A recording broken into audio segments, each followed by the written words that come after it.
That last one is unavailable. And then port it into KSP Kappa. No. Yeah, no, I'm good.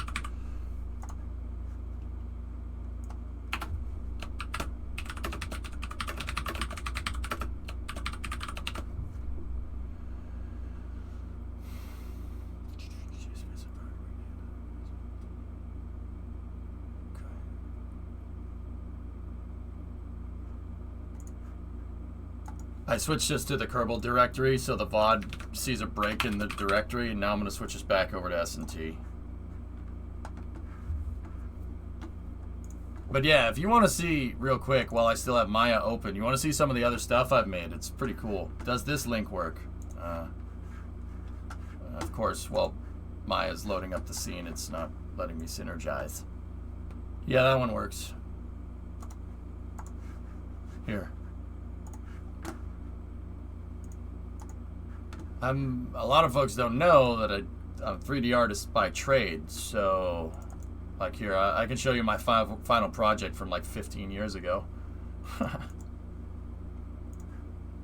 There might be error message, an error message that plays like that.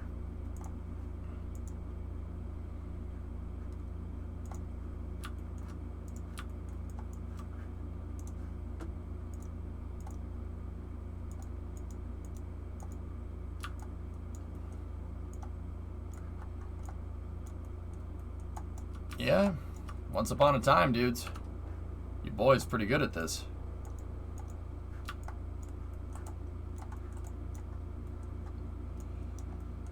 Yeah, I modeled this in 2008.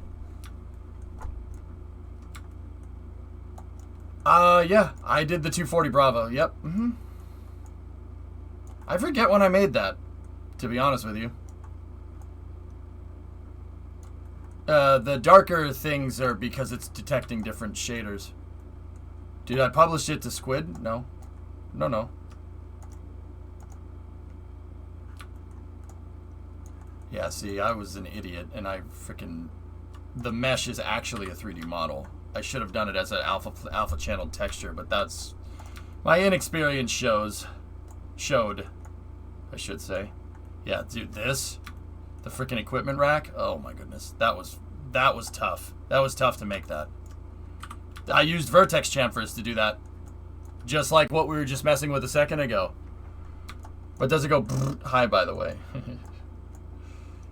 No. There's other stuff. Here.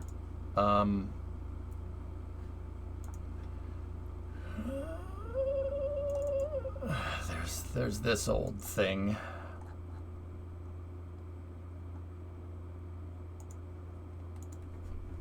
Thanks, man. There's this old thing.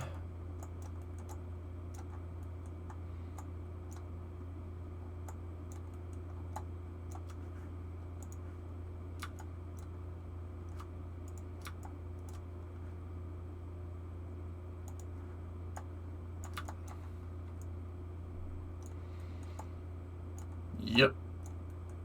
The Buran, get out. Get out.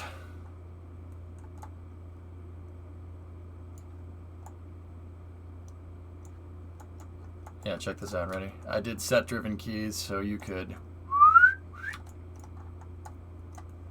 Never finished it. You're not planning a trip to see the atmospheric Buran. Cool.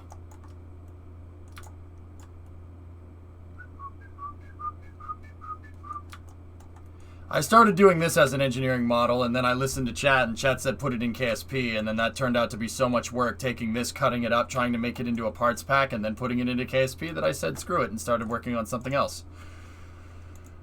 The thing that I started working on was Project M16. That was my internal designation for this. And then this project ended up going into development hell too. That's great. I have a very bad track record with this. Steven, you'll like this. Ready?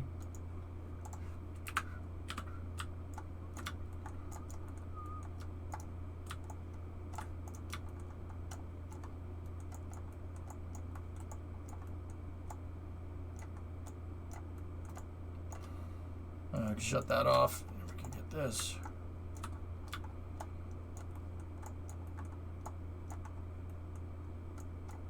Hey, look, it's an AR1 Kappa. Nice try, Eric Berger.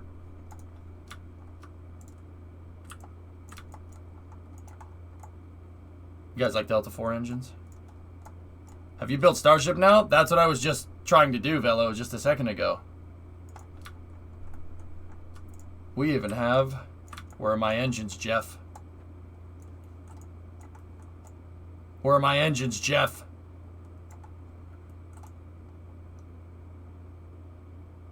I just arrived. Yeah, that's why I was cranking into Maya in the first place. And it's not just that. I have the Atlas V CCB right here. Complete with helium COPVs. And then all the different fairings that Atlas V can use. The booster, the inner stages.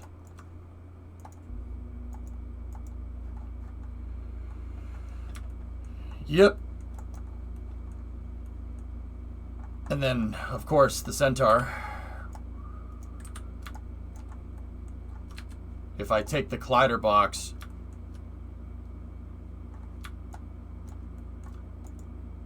if we take the collider box off of that, get rid of that, get rid of that, get rid of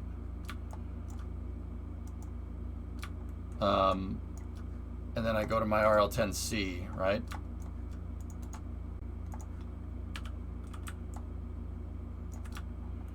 We can move this down here, ready?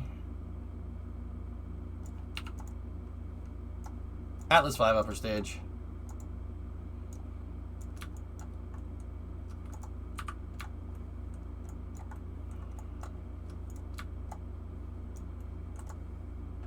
Yeah, I know, Roblox. I know. It sucks.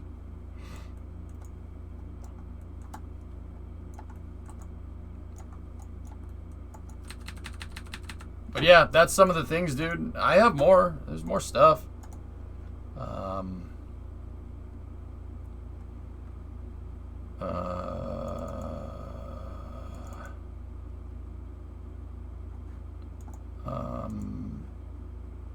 If we go into assorted, there's a bunch of things. I did this a long time ago. This might make a noise. Yeah, baby. Do we need to install alarm clock mod into you? Did you give me enough crap yesterday, guys? Jeez. See?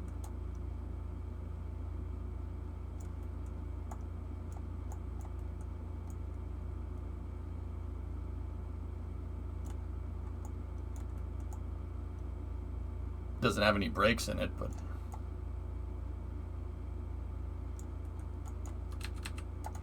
This is like way too many polygons. It's 1 million polys right now. This took me 6 months, give or take. Modeled this in 2009. For a guy wanted to pay me. I went to an auto show and I was talking to a guy about a 67, and the fact that I did 3D art came up, and he's like, dude, make it for me. And then he paid me to do it. Yeah. And then, yeah, I don't know what he did with it. I think the guy just thought it was cool and thought he, you know, was, oh, look, I have a 3D version of my car. It could be better. I can do this better. This part, though, the center console, I nailed that. That looks exact, which is pretty cool. I was pretty happy with that. And then the air conditioning, the radio, the ashtray, the gauges. That's how the gauges came on a 67. 67 had temp, oil pressure, and electrical. Actually, no. The center one was a clock because it has the adjuster in it. So, clock, fuel temp glass? No, that can't be right. But I have the glass modeled, and then the gauge is behind it as well for the tack and speedo. I think inside of the tack there was other stuff, but it doesn't matter. What about the brakes, though? I have Brembo 6-piston calipers in there that I modeled. None of this was like... I got none of this off of like Turbo Squid or anything. This was all done by me. I didn't know what a wheel hub looked like, so I just made that. Yeah, that's right, Merkers. And it's got American Racing torque thrusts on it, 6-piston calipers. It's got a 396 in it because his was a 396 Camaro in 67.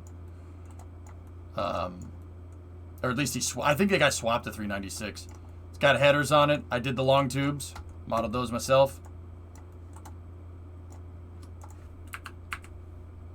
I didn't know nearly as much about cars as I do now. It doesn't have the flange plate on it, but you get the idea. Thanks, guys. I'm glad you like it. Yeah, that's what I can do. That's part of the reason why I'm so good at messing with KSP. Because KSP is just a CAD system, just like that. Plenty of experience there.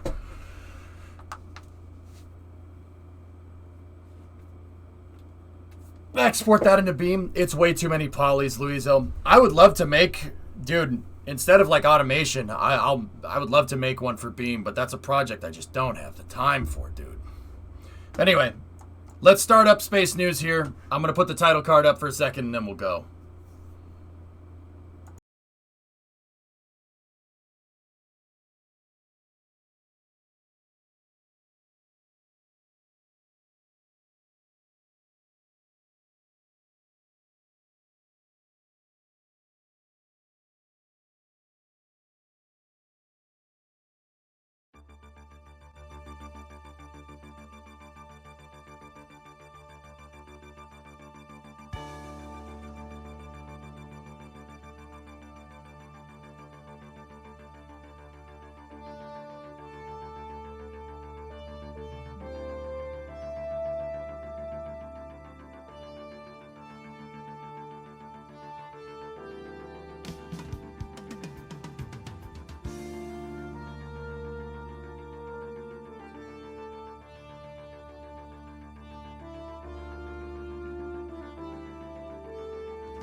All right, here we go. All right, so let's jump in here. This is the first thing is coming. Our picture's coming from Kyle Montgomery here on Twitter of Go Navigator with the CRS-22 capsule being brought back. I think this is in Kyle. I saw he was here. Are you still here, buddy? Where did you take these? Because Navigator is not in Port Canaveral or anything, is it? Why 4 pedals, though? Or is it dead footrest? Wait, what? I'm confused. Hey, Snake, what's going on? Oh, 4 pedals on the Camaro. Parking brake, clutch, brake, gas.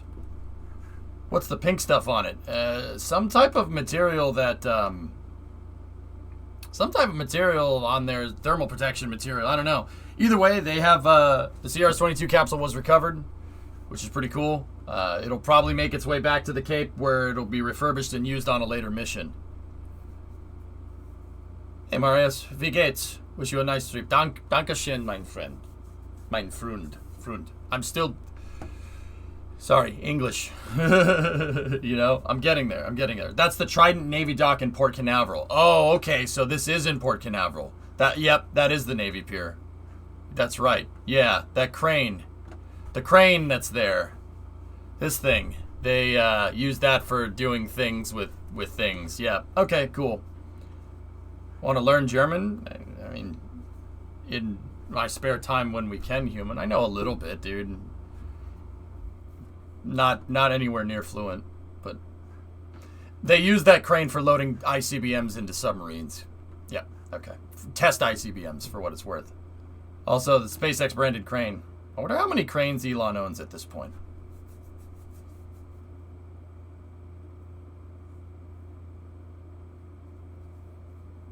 Was not so bad. Oh, all right.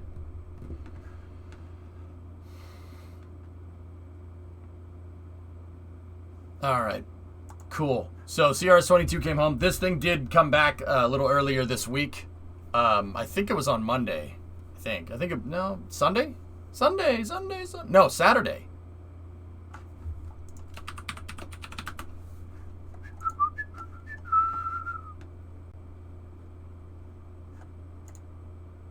It was Saturday. Yeah, it was Saturday morning, I remember.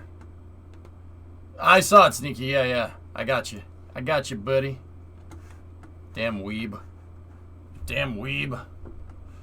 I don't care. But the Italian accent was better. Thank you. It's just me channeling my roots as an American of Italian descent. Yes. Goddamn weebs. You're everywhere. All right, so check this out. A little bit of Russian news here. This is coming from Oleg Artemyev. He's a Russian cosmonaut. Roscosmos released the patch for the Nauka science module launch. Nauka is the first major ISS module since to be brought up, like major meaning like a big freaking module, like enough to change the shape of the station. Nauka is the Russian science module, and it's the first big module to go up there since pretty much STS-130 when they installed Node 3. When the space shuttle installed Node 3 on the ISS. Node 3 has the cupola module. And right now Node 3 has beam, the astrobotic airlock, and the PMM attached to it. So this is the first big module to be sent up in a long time. They have not jettisoned Poisk yet. The Russians are looking to launch this, I think, sometime next week. The window goes late next week, so it's the 21st through the 24th, somewhere in there. That's where they're aiming. The backup dates are the week after. When did the Japanese module go up? Kibo? 127? That's a guess. I have to look. Okay, so it was the largest since ISS module and is attached to the Harmony knobs. The first two pieces were launched on the space shuttle on 123 and 124. Third and final components were launched on 127. I was half right. Yeah, the external platform, the external laboratory platform. There you go. Who was on that mission? Anybody we know? I think there's some people we know. Some people we've seen. I've talked to that guy before. That guy's cool. Mark's cool. Doug. Chris Cassidy. Navy SEAL. Doug, Marine. DM2. Yeah, that guy. Yeah, he's pretty cool.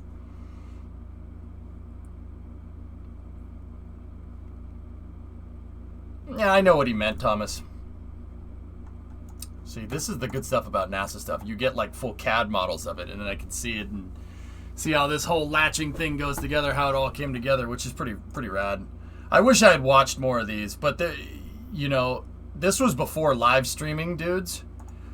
This is really before live streaming, and like at the time, keep in mind this was like back when I was in high school. We didn't get NASA TV up here with the TV package with our cable provider at the time, and live streaming on the internet, not really a thing. Not a thing. Not really a thing. Live streaming came about like in 2009, 2010, right around there. So I always had to catch the replays of stuff, especially because we didn't have NASA TV, which is annoying because we had NASA TV when I was growing up, and then the cable provider's like, no, we don't need that anymore. It's just like, okay. What was the longest shuttle mission? Columbia had the longest shuttle mission at 21 days. It was sometime in the 90s. I forget the name. I forget which mission it was.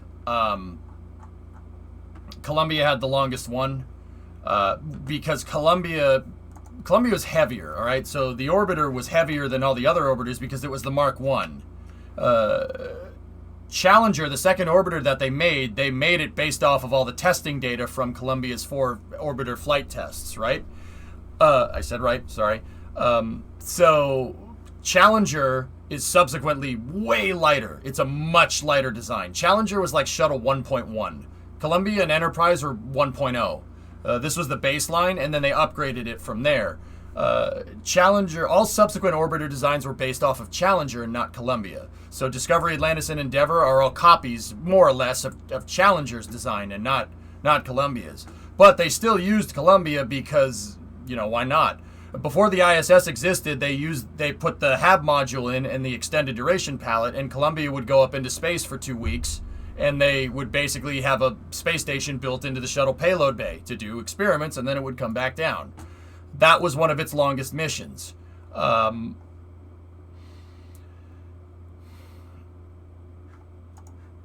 Yeah, that was one of the longest missions that it flew. I forget which one it was. I think it was one of these guys in here.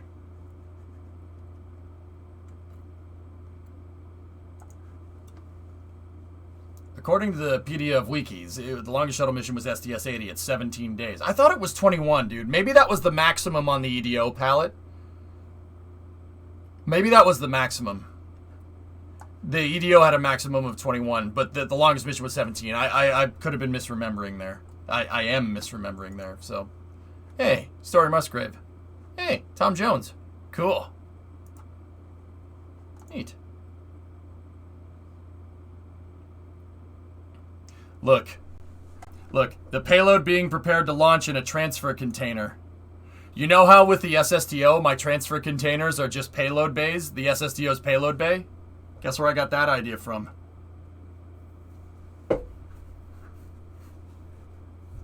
The transfer containers for shuttle payloads are literally just a shuttle payload bay with wheels on it. Isn't that funny? It's just a payload bay. It's probably a leftover structural mock-up of the payload bay or something. But then again, that one looks a little short, so who knows? Where are those today? Oh, heck if I know, Jim. They probably scrapped them.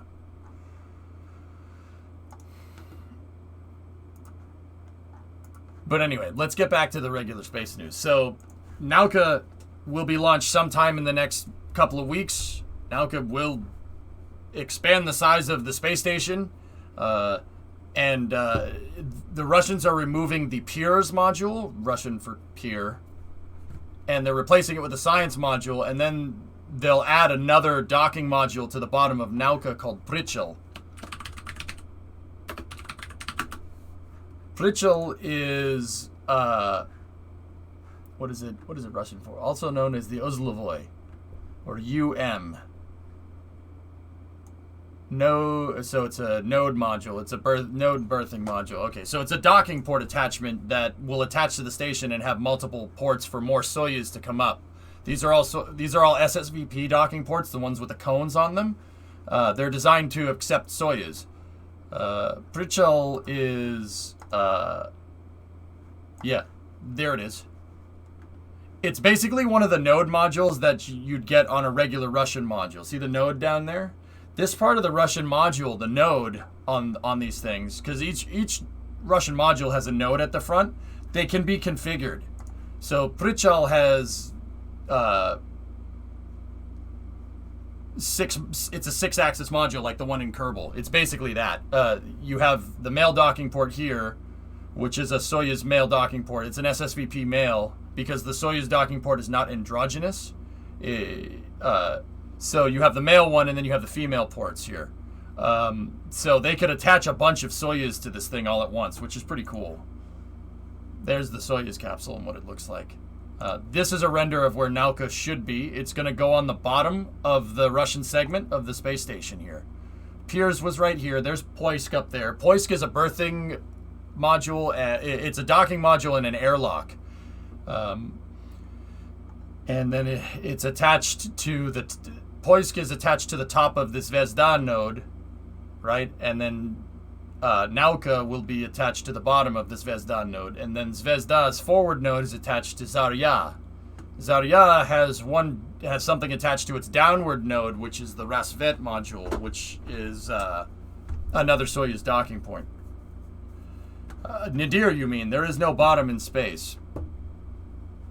No, I don't mean that. I was speaking general on purpose, Synard. Yes, if you really want to be technical, right? You're talking about the zenith and the nadir of the station. So the Z-up axis, ISS uses Z-up axis orientation, and it uses the ground for orientation. It has a persistent rotation consistent with the orbital period. So in that regard, you have down towards the ground, which is the nadir, and then you have top, which is the zenith. But you could just say top and bottom, dude. It doesn't really matter. I mean, the technical way, yes, of saying it is, zenith up top, nadir down the bottom. You have forward, back, and then port and starboard. The truss segments are set up via port and starboard. The front of the ISS is over there. Yeah, just speaking general, that's all. Yeah, if we were going technical into it, yeah, I would be, I would call them by their right names. But try to keep things simple for the newer viewers, All right, the next thing here is coming from our friends over at Firefly, Relativity, excuse me. Let's see what they got going on here. Relativity is the orbital launch provider commercial company that claims they have a rocket that will be competitive with Falcon 9 in terms of reuse. It is a full reuse rocket that's about the size of Falcon 9. Let's see what they're working on. That's their next gen rocket. They're also working on a baseline rocket here, and I think we can see some parts. Oh, mama. So we'll just kind of go through this. We'll start. Everyone knows we're here. We're going to rotate vertical. Axis restriction. So you guys where we have. This one is for Terran 1, yeah. Off here to the south of us, to the east of us, the two stairwells, east-west, and then the pit that's cordoned off. So those individuals that are responsible for those areas, we also need to make sure that no personnel are crossing that. Okay. Look at that, man. All right, here we'll watch the whole video, then we'll go back and look strong back rotate. Strong back rotated.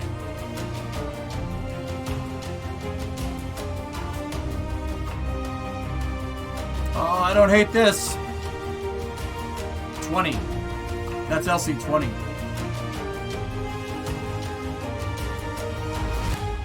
Partially, Balxy, yeah.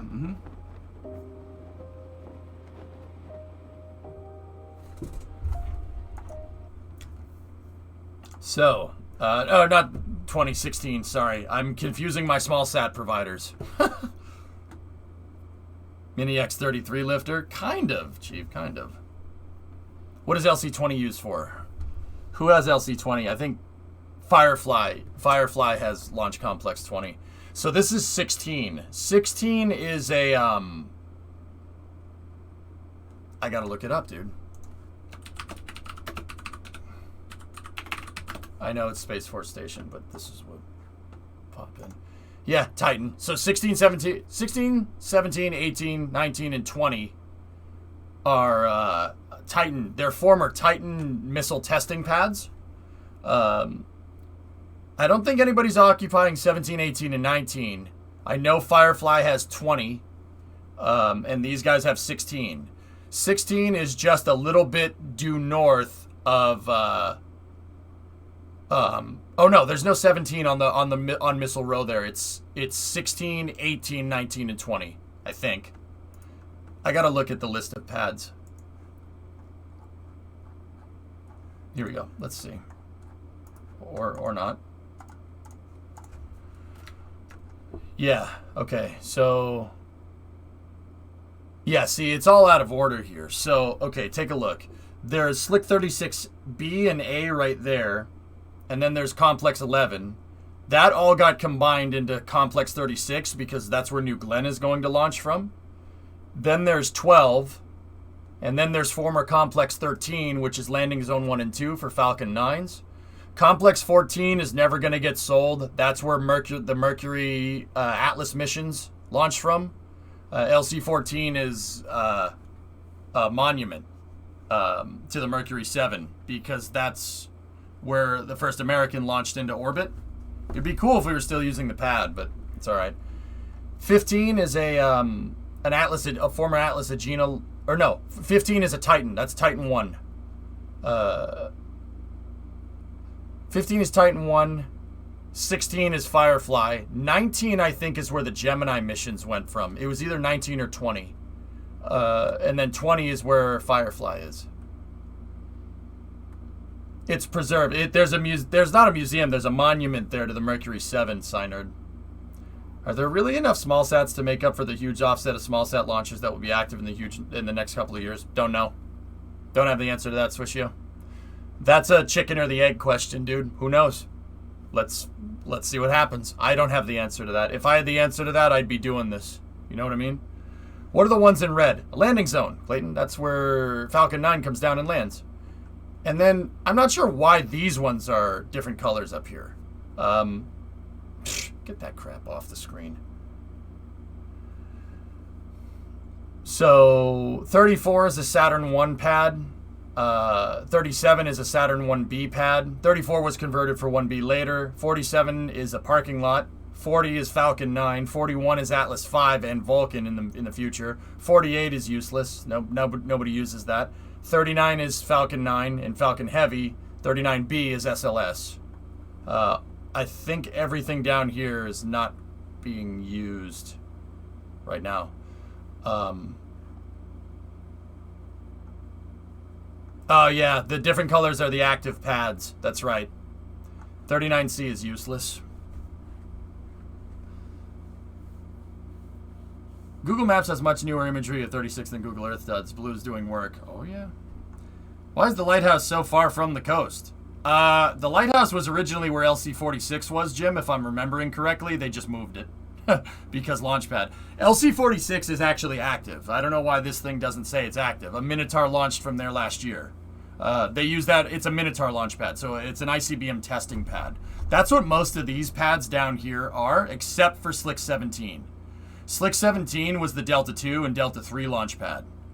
And then there was the other exception is LC5. LC5 and 6 are where Mercury Redstone launched from.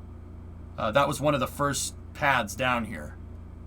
That's where the Air Force Missile Museum is, or at least part of it is. The Delta 4 CBC test article is sitting there. It's in pretty crappy shape, but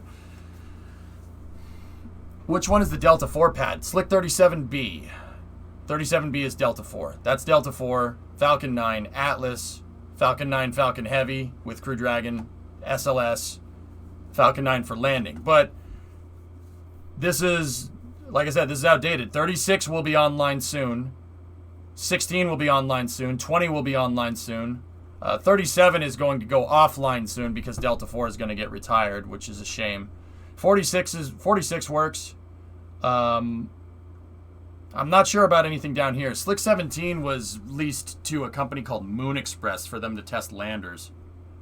Complex 34 was Apollo 1, Clayton. Yeah, there's another monument there. Nobody's going to use that. The last mission to launch from LC-34 was Apollo 7, which was a CSM testing mission, which was supposed to... That's what Apollo 1 was supposed to be. Yeah, I've talked to the guys that flew on that mission. Yeah, at Space Fest.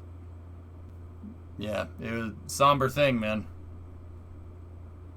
Anyway, so let's take a look at here. So this is a former Titan launch pad, and it looks like they kept the kind of pad structure here, which is pretty awesome. This pad hasn't been used in a long time, man. I can't remember the last time 16 was used. Actually, I kind of want to look. I know it was a Titan 1 pad. So the first launch was December 12th, 1959. The last launch was March 21st, 1988. It launched Titan 1, Titan 2, Pershing 1, Pershing 1A, Pershing 2, and then the Terran rockets in the future. LC-36 on Google Earth. It's pretty awesome. Perishing missile. I don't know too much about the... Oh. Oh. Alright.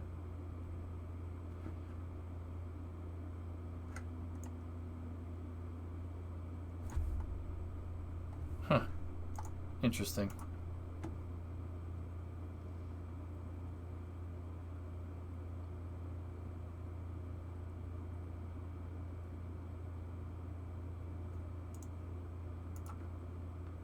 Alright, anyway. 6 Titan 1 missiles were launched from the complex between 59 and 60. These were followed by Titan 2, starting with the type's maiden flight. Titan 2's maiden flight was at 16. Cool. The last Titan 2 launch from 16 was on May 29, 1963. Following the end of its involvement with the Titan missile, 16 was transferred to NASA, which used it for Gemini crew processing and static fire test of the Apollo service module's propulsion engine. A lot of history.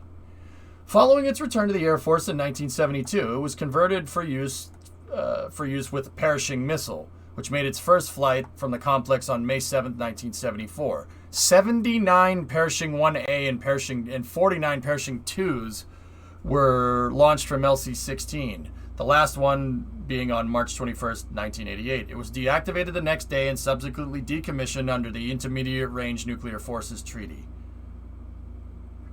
Terran 1 is the rocket that's going to fly on it. And then Terran R, which is going to be insane. Terran R is nuts. It looks like it's pretty freaking cool. It looks like kind of a little mini starship.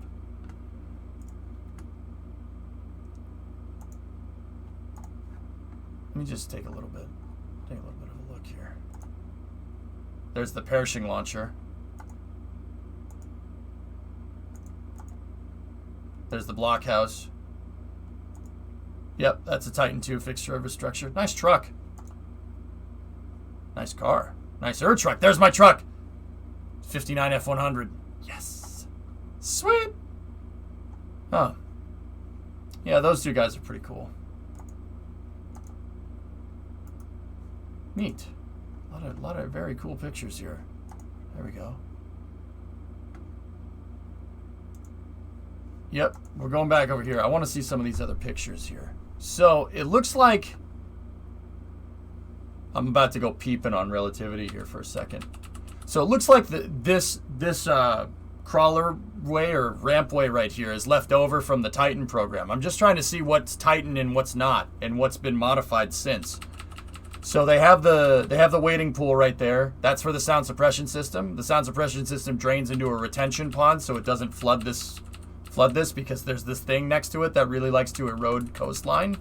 So they make sure that the water goes away. That's left over from Titan. The original raceway right there seems to be intact. I don't know if they're going to use it. This is propellant storage right here. This is ground gaseous nitrogen. That's GN2 storage.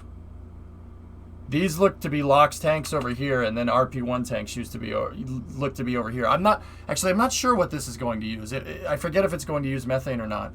This is 16 relativity, Tron.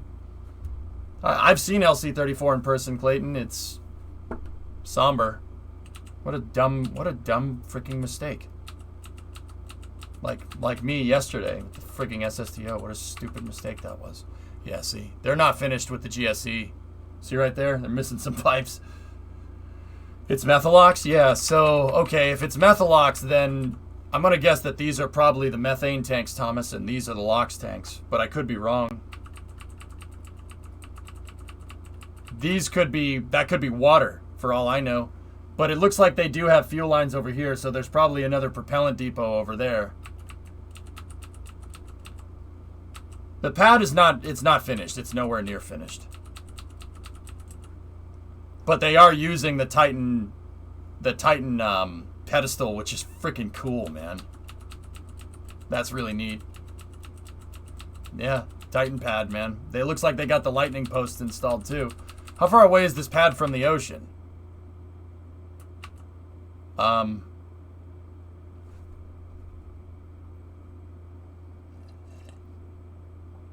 that's right, IQ. Yeah, you're not wrong. Clayton, does that answer your question, bro? Notice the dredging trench on the right there. Yeah, this is on what's called Missile Row. Missile Row is a line of Atlas and Titan pads that were used to test Atlas and Titan missiles in the early 60s. They are right next to the water. Check this out. Look at this in the 60s. So you have 36A, 36B, 11, 12, 13, 14. Then you have 16, and then 18, 19, 20, Complex 34, Complex 37, Complex 40, Complex 41, 39A, and 39B. They're not finished yet in this picture. Look at the VAB isn't even is not even there yet. The ITL Causeway is finished there. This over here, that building was used for Titan. Actually, I don't even think that's finished yet in this picture. The ITL Causeway was the Air Force's integrated and transfer and launch facility. It's a really interesting thing. There's a 4-bay VAB right there that's used for building Titan rockets. And they would build and integrate the Titan in the payload, and then they would tow it on a mobile launcher, similar to Atlas V, to this building, where they would install. Actually, they would just build first and second stage there. Then, if Titan needed SRBs, they would attach them there. That's why it's kind of you can go through it. If it needed SRBs, you could attach them. If it was just a single stick Titan, just keep going. And then there's 2 mobile service towers at 40, or was 2 mobile service towers at 40 and 41, where they'd pick up the payloads and put them on there. Hey, Mario. Hey. Yep, that's Missile Row. So the one that Relativity has is... So these are Atlas Centaur, Atlas Agena, Atlas Agena, Atlas Agena, Mercury Atlas. That one right there. Titan 1, Titan 1, Titan 2, Titan 2. It's the first one of these 4 pads. It's that guy right there. Why not pump water from the ocean for the sound system? Salt water is not ideal for launch pad infrastructure. What is this, Thomas? Where did you... How the... you know what? I don't want to know. I don't want to know. So, what's this on the right here? Let's take a look.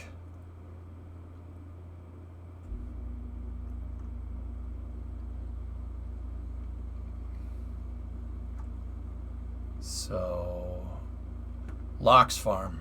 Okay, so this is liquid oxygen right here. What's that? That's got to be water, right? Water tank and pump hose. So those are water tanks over there.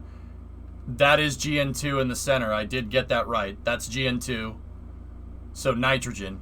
This looks like it has a gas purge sound suppression system, or a pneumatic sound suppression system, meaning that they pump nitrogen into these water tanks, and then the water tanks have a pipe that goes to the pad and it sprays the pad down. They basically use gas to move the air around. Want me to DM you the document? No, I'm good. Titan rollout? Yep. It's cool, man. That Titan footage is cool. Phil, one of these days we'll do a deep dive. Because the ITL is really friggin' cool, man.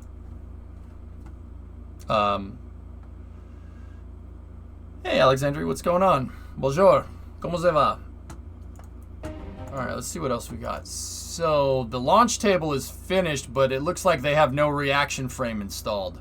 I think I saw the prototype reaction frames over here. See those? But the crazy part about it is that there's 2 of them. See these hooks right here on the pad where it goes up? That's going to attach to this somehow. And it's going to be a reaction frame similar to SpaceX. Similar, but not exactly the same. Russian stuff.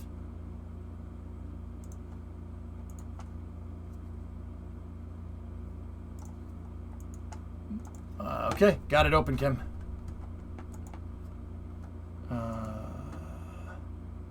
Yeah, see? There's going to be a table that clips in here, and then it's going to bolt into this. There's your table bolt down points, and then the launch table, which is just a flat piece of metal here, that's what's going to carry the rocket. That's usually... Everybody calls it a different name. Sometimes it's called a launch table. Sometimes SpaceX calls it a reaction frame. Or, I mean, you could call it RF, launch table. It means all the same thing. It's just the thing that holds the rocket to the pad. But some rockets have a fixed launch table, right? And let's see, I'm looking for the knot again. Some rockets have a fixed launch table, and other ones the launch table pivots with the strong back for better horizontal integration. If I go in here into my Falcon research pictures, you can see SpaceX's transporter with the reaction frame on it. See, there it is. This is what it looks like. This is what relativity is looking for. Something like this. I have that open. Core. Yep. I mean, the one that relativity is working on is way bigger than SpaceX's. Way bigger. Way bigger. Alex, I'm better, thanks. Wanted to come back after all my stuff last time. The whole I don't know how to survive studies thing. Say thank you for your not so kind but motivated words you give. You might be pleased to know that I'm 99% sure I'll pass this year. And also that I'm interning at a propulsion laboratory as we speak. Good. Alex, I won't coddle you when it comes to this stuff. Meaning that I won't be nice. The reason, the reason why for the not so kind motivation is because this stuff's difficult. And yeah, I think it's better to, instead of being like, oh, everything will be okay, like, you really got to put foot to tail. It's aerospace engineering. It's difficult, right? So, yeah, I try to, it's tough love, I guess, would be the way to say it in English, But yeah, good, man. I fully understand and I agree. It was necessary at the time. Sometimes, yeah, sometimes people need a kick in the butt. I see it all the time, dude. But see, I know what you need to do this. I know what's involved with this stuff. I mean, at least I have a taste of it. If it's as complicated as I think it is, that means that they were the right words. Now dates from Chris G. Got it, Chris. Chris F. All right, let's finish looking at this footage here and we'll keep going. Boy, it was good. Magnifique. Good job, man. Yeah, you just got to keep going. Just keep going. No problem. I'm watching season 5 of The Expanse right now, and you're talking a lot like Amos.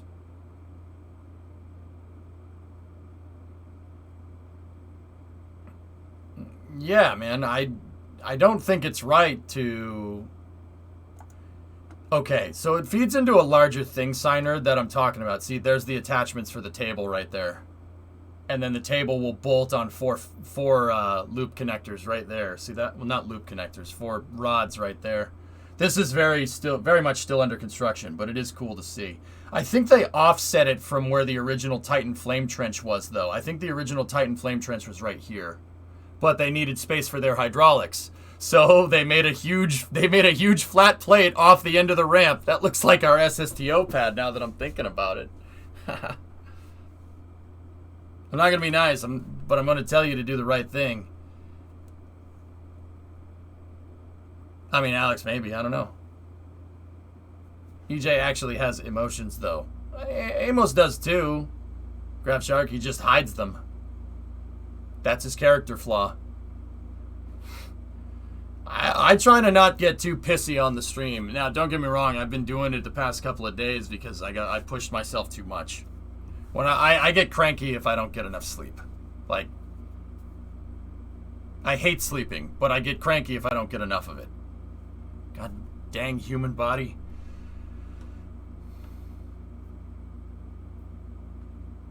What company is this? This is Relativity. They're working on their pad for their Terran 1 rocket. But like, here's the thing. The larger theory that I have, dudes, is that everybody tells you to follow your dreams, and everything will be good, and it'll be magic butterflies and smiles. I followed my dreams with streaming. It's a lot of work. It's freaking a lot. It's a lot of work. I mean, I love the job. Like, I don't mind doing all the work, but it is a lot of work. I don't think there's any other job where I, except if it was like doing stuff like this where I'd put in as much time, Ah, yes, human body. Yeah, I'm good, T-Man. Yeah, I'm fine. Don't worry about me. I'll be okay. I just pushed myself too far. Long story short, dude, the Virgin Galactic launch being on Sunday, when I usually catch up on sleep, really screwed me up. really screwed me up. Just I throttle up. I've streamed, so we streamed Thursday, I streamed Friday, I streamed Saturday. I took 4, 5, and 6 off, right? And then I've streamed bum, bum, bum, bum, bum, bum, bum. Screwed me up, dude. If you bridge that many streams together, dude, streaming every day for long periods of time is tough. I have to have a day off every once in a while. And even on the break, I was going around and just getting all the stuff done that I can't get done during the week. You know? So, yeah, the Virgin Galactic launch being in the morning on Sundays, which is usually my I just want to sit here and do nothing day. Or just go to the beach or something else. Yeah, that screwed me up a little bit.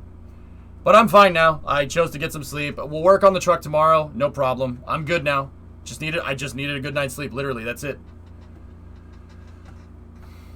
But, I feel like I'm going to drive. Yeah, I know. Grab Shark. Yep. So, like, my thing is that, you know, like, people say follow your dreams all the time. And that's fine. That's okay. But it's a lot of freaking work. Like, you know, it's not mentioned that you can get burned out on something that you like. That's possible. Like yesterday, I was done. I was totally done. I did not feel like streaming at all. And those days are few and far between with me, but they do happen. And the thing is that, you know, one, I guess, could call that burnout, but I don't call it burnout. I just call it not freaking taking some time off from the stream, you know?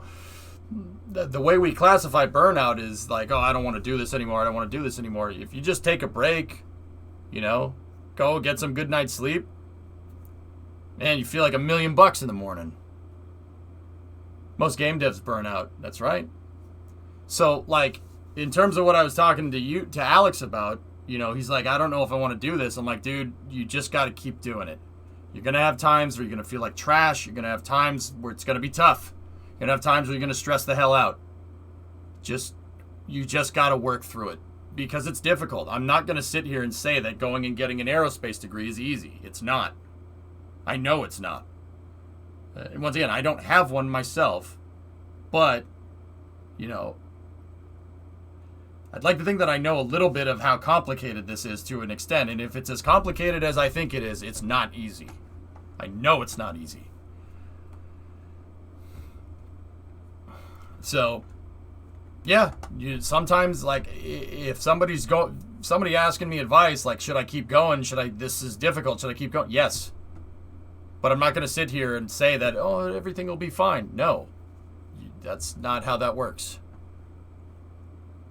You got to work for it, man. Anything that's worth achieving is always going to be difficult. Okay? That's why I'm so into delayed gratification. I play the long game because I know when I achieve what I want, it's going to feel amazing. It'll feel 1,000 times better than some small interim goal. I mean, don't get me wrong, it's good to set interim goals too, but that's why I always play the long game. Indeed, and now I feel like these are the best days of your life. I'm actively working on flight hardware in a place that I thought I'd never set foot in, and I have the biggest, stupidest smile coming to work every day. There you go. Just got to power through it, man. Just got to power through. Don't think about it. Just go. Just do. Anyway.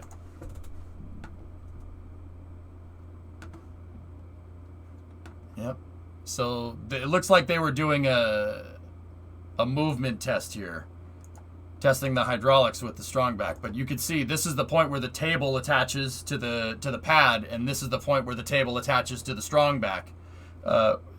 This is good, and there's a lot of progress here. Granted, I don't think we've ever seen. I don't know what LC16 looked like before this, but yeah, they're definitely getting work done. I can attest to that. I took a year off from university before I finished. Yeah, Dead Crew. If you burn out, just take your mind off stuff for a little while. What I try to do, oh, they're building a HIF down there too. See the HIF over there? And then see the 2 launch tables? Those are going to stack right on top of here. That's like, I do that. Like, that's why I need my Sundays. My Sundays is time away from work. Just get away from work. Just get away from it. Don't think about it. Completely cast it out of your mind. Go and do something else. Go and watch Formula One, or watch NASCAR, or go grill, or go take Brimo out somewhere. For me, like, or go to the beach. Just completely compartmentalize it. And yeah, that really is the safeguard to preventing burnout for me, at least. I never burn out on things. I mean, there's momentary stuff like what happened yesterday. I was like, I don't care. I hate this. I'm going back to bed. But hey, that happens. Part of being human, man. Pain in the butt. What are the towers for? Lightning, Dara. Lightning. Florida has a lot of lightning, and you want to make sure that the lightning doesn't hit your rocket, which is basically a bomb. You don't want lightning to hit that. I now have tested mixed Guinness pour, and I can concur that it's tasty. Yes. Did you do the ultrasonic one or the upside down can one?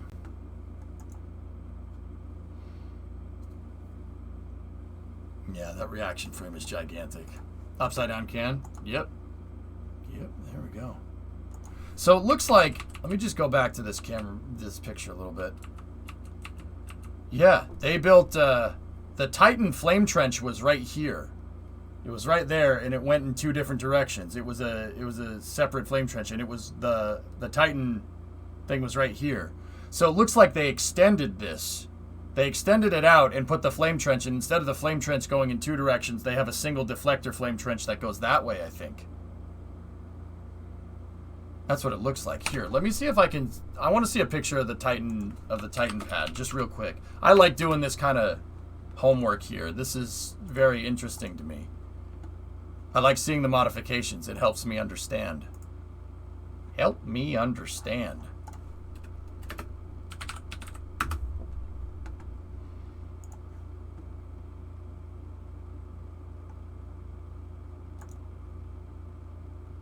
Nice. Titan 1. That Titan 1, though.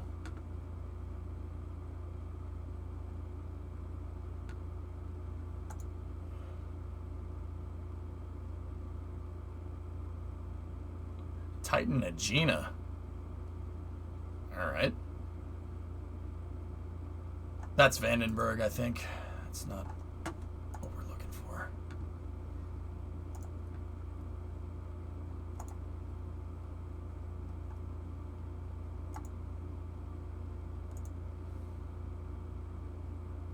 Yep.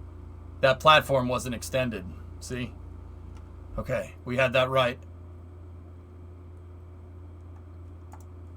Oh, sweet. Perfect. What do we got here?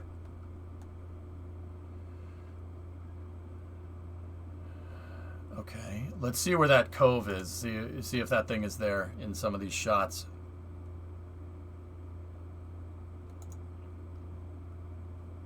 Did we get a shot from the side here?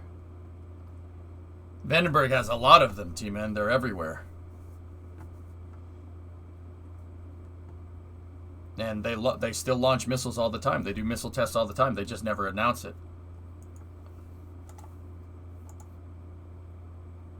What? Because why would they want people looking? Why would they want people looking when that happens? Okay, so see behind me right here, there's that kind of throughway, right? There's the throughway, and then so that's that right there. And then the Titan, yeah, they did extend it. Okay, cool. I just want to make sure that I'm understanding this correctly. They did extend the thing, and it looks like... I don't know which way the flame trench went. Maybe they did have a flame deflector going this way on the original Titan. Maybe this was that piece of foundation that's right there was for the Titan's fixed service structure.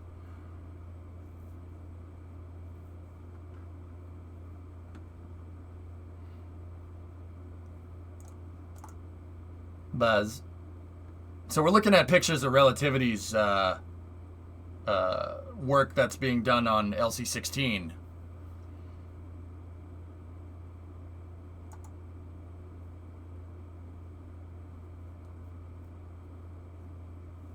Yeah, Demon, I'm kind of with you on that one. Yeah, see, the Titan fixed service structure was right there. Yeah, okay. Okay, so Titan did have a flame deflector that went that way. You can see it right there. Okay. Cool. So it looks like they extended it. So the launch pad, they extended the truss segment, and it's out here now. And it looks like because they're using a strong back, they put the hydraulics right here, and then they moved the flame bucket that way. I love pad engineering, man. It's my friggin' favorite. Oh, no. How did that find its way in here?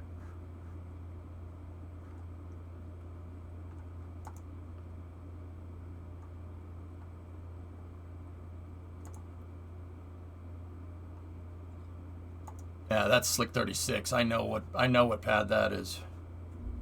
This is 36. This is an Atlas Centaur launch pad. This is where New Glenn's pad is right now. Dodge. Oh, so cool. Atlas Centaur, man. That's the design, dude. Atlas V can trace its roots right back to this rocket right here. It had different mounts for Titans, if I recall correctly. Complex 16 was very similar in design, so maybe we can look at 16. 16 is where they launched people from. Neil. Buzz.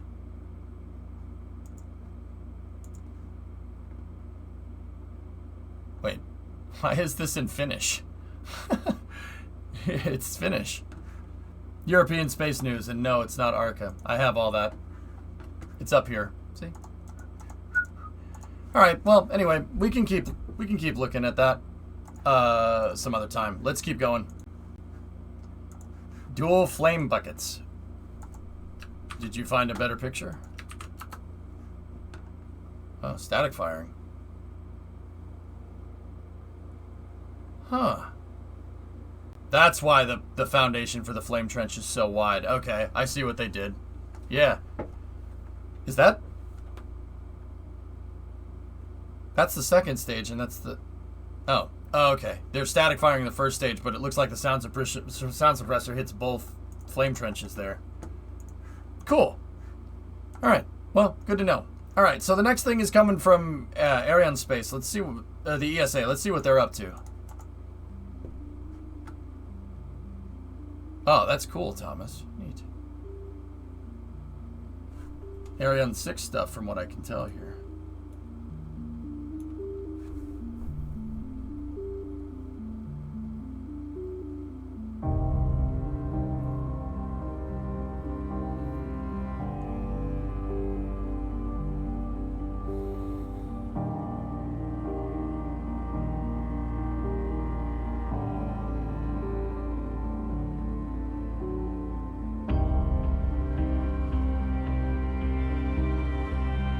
New upper stage.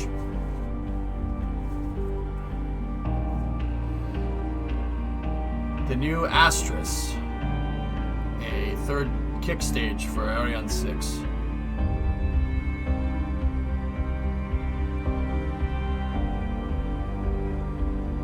Customer-focused innovation. Taking Ariane 6 versatility to new heights. OneWeb satellites. For efficient, optimized new missions.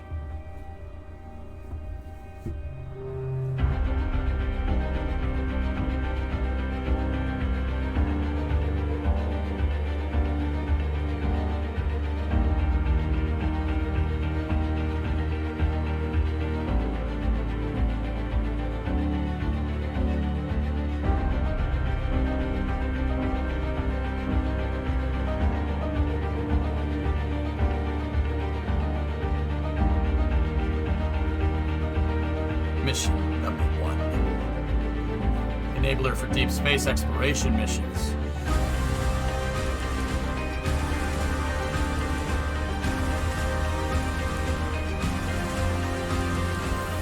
This is getting way too epic, way too quickly.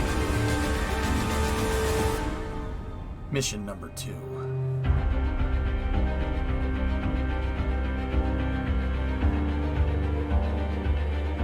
That's actually pretty cool capability. Watch, they'll jettison Silda, and then the secondary satellite has the Astris added to it. That's cool.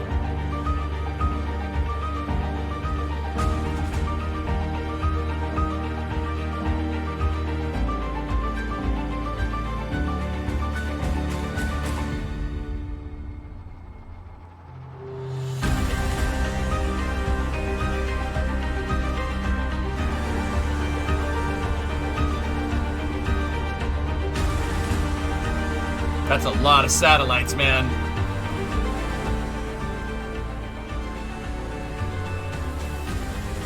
Do we know what engines are on this? Thomas just said it's called Berta. 4 to 5 kilonewtons. Kesslerization.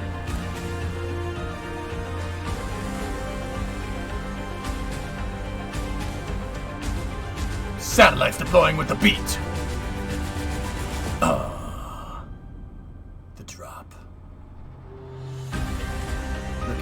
Can accomplish with this new upper stage.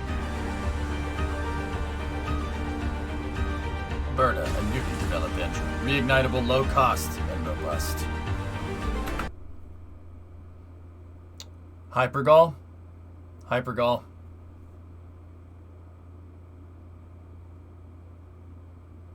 Yeah, that looks like Hypergols to me. It's just interesting. Wait, what the? I mean, is it could be a turbo pump. It could be a Hypergol turbo pump, but I don't think it is. I'm wondering what those two things on the sides are that look like power packs. If it's a hypergolic engine, you generally don't need that, but they could be putting some hypergols through a catalyst to spin the turbo pump. Basically, monopropellant to start the dang thing. I agree, Dead Crew, yes. How much delta V does this thing have? I don't know. Novus, it looks to be a carbon fiber composite structure with tanks. Oh, I want that model. Oh, that's sick. I want this. I want this. That's really cool. I want that. Please sell that. NTO doesn't do good monoprop. Yeah, I know. Hydrazine does, though.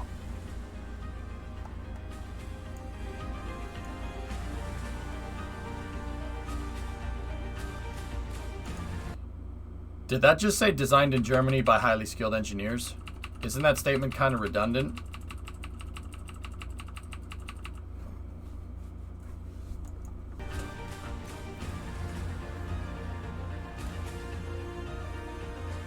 Yeah, maybe, Phil. I would guess. Produced with German and European small and medium companies. What about the large companies? Jeez. Ja, ich mache die Raketen. Ja. All right, so ESA announced the Astris upper stage, which looks to be a monopropellant stage. Not a monopropellant, a hypergol upper stage, designed for more pinpoint insertions. So it's basically synonymous in function with the Fregat upper stage from Soyuz. Same idea, which is cool. It uses storable propellants. Hypergols. Got it. Ariane 6 targets new missions with the Astris kick stage, except only essential cookies. The European Space Agency will enhance the versatility of the Ariane 6 rocket with a kick stage called the Astris in a €90 million development contract with prime contractor Ariane Group. This is a part of the ESA's strategy to extend Ariane 6 capabilities to serve a wider range of space transportation requirements. Astris is planned to fly by mid-2024 as an optional add-on to Ariane 6's upper stage and will interface directly with payload. This will enable Ariane 6 to offer a range of new space transportation services by allowing complex orbital transfers. Astris will simplify missions by taking over some of the required built-in propulsion capabilities of payloads to move themselves to their final position on orbit. This will reduce the burden on satellite manufacturers to factor this into their design. The modular architecture of Astris makes it versatile, giving potential for even more capabilities. Structures will include a flight-proven family of propellant tanks. This approach makes it possible to develop mission-specific kits that are often that offer a tailored solution to each customer.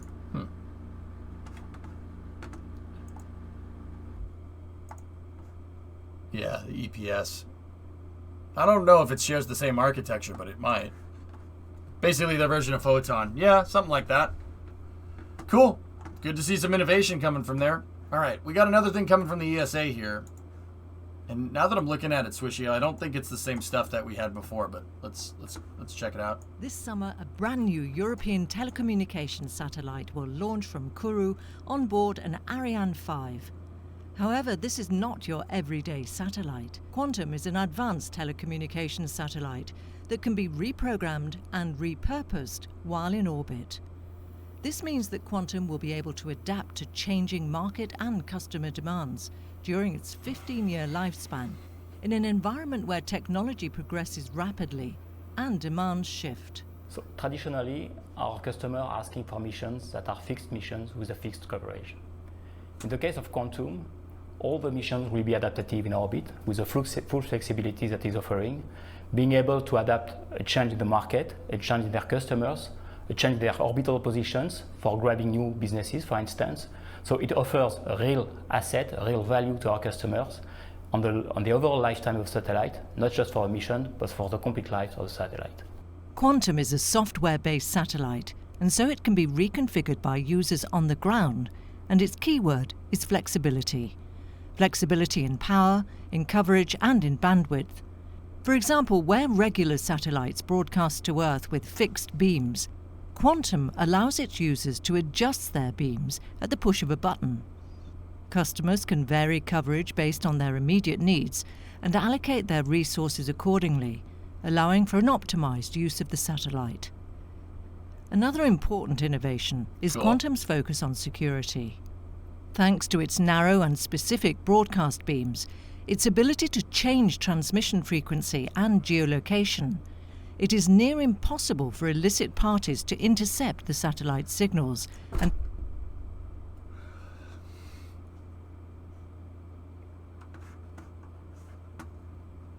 hack or jam the satellite.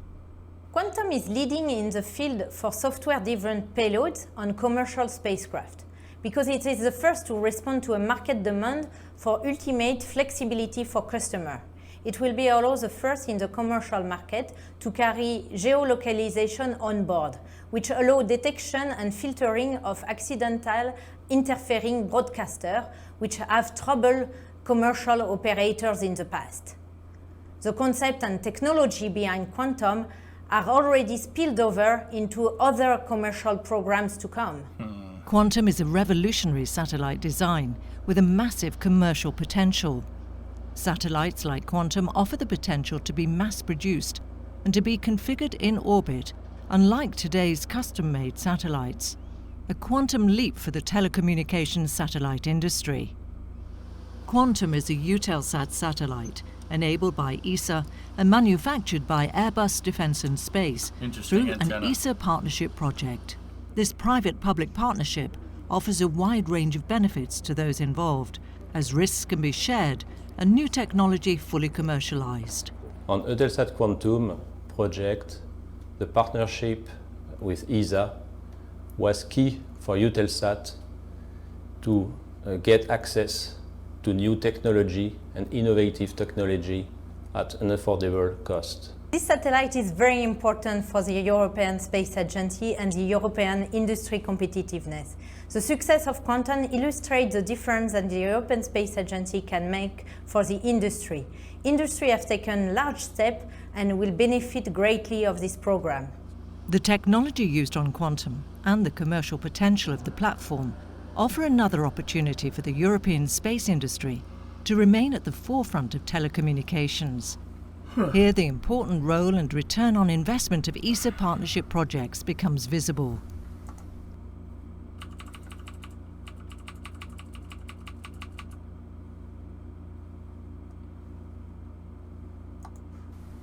For ESA, it remains crucial to support European industry and create the opportunity for innovation as a partner in space. that looks like it uses two phased array antennas that are kind of combined together. So it's using phased array. And basically what a phased array does, as opposed to like an omnidirectional dish, so, or a non-omnidirectional dish. So like if you think like satellite dish in your mind, it's just, you know, the bowl, right, with the antenna sticking out the front, and then it bounces the signal off of the antenna, and then that signal converges, right? This looks like it's using a phased array. Phased array allows for being able to, it's an antenna that basically looks like Starlink, just like a dinner plate, right? And you can actually, depending on, what is it? Depending on the frequency that you broadcast at, it'll move it in a different direction. I don't think it's frequency. I don't think that's right. Hold on. But the interesting thing is that this is the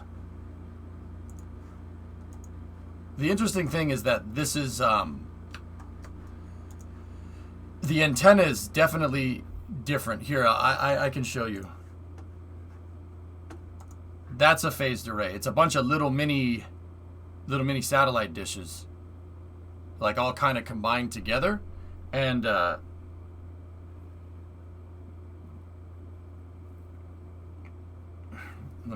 me read so I can get the definition right. The feed current for each antenna passes through the phase shifter, controlled by a computer. The moving red line shows the wavefronts of radio waves emitted by each element. The individual wavefronts are spherical, but continue in front of the antenna to create a plane wave, a beam of radio waves traveling in a specific direction. Yeah, see, phased array antennas can broadcast like in a column, like the radio signal goes out in a column as opposed to a cone. And then if there's something that you can do to vary it so you can make it go in different directions, like that. See what I'm talking about? Phased array antennas can do that. This is what Starlink will do. So if you have a Starlink dish, for instance, right, you just put it up there and it'll move somewhat, right? It'll be able to move a little bit, but for the most part, you just need to point it towards the sky, and it'll do this as the satellite goes overhead.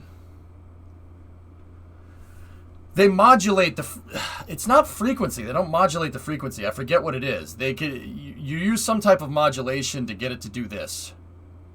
It's wild stuff, dude. It's really interesting.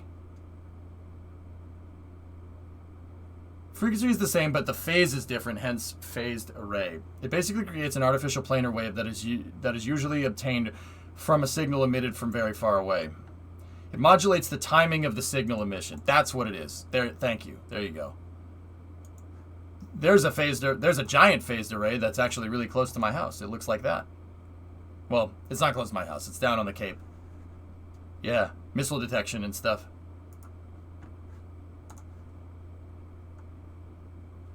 See? One in Cape Cod. Yay!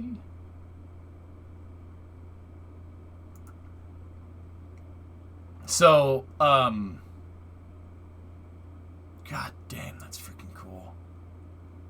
But specifically with Eutelsat Quantum, they can change the frequencies and bands, which is what makes it special. That's actually pretty cool. Pretty interesting stuff. A phased array, there's a phase, if you're newer to this stuff, there's the,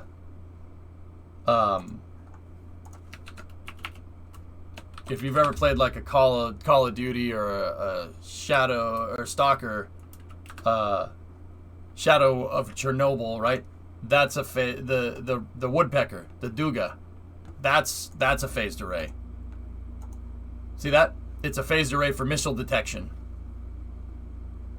Have you seen the large VLF and radios up in Maine? No, How to Rock, never seen those.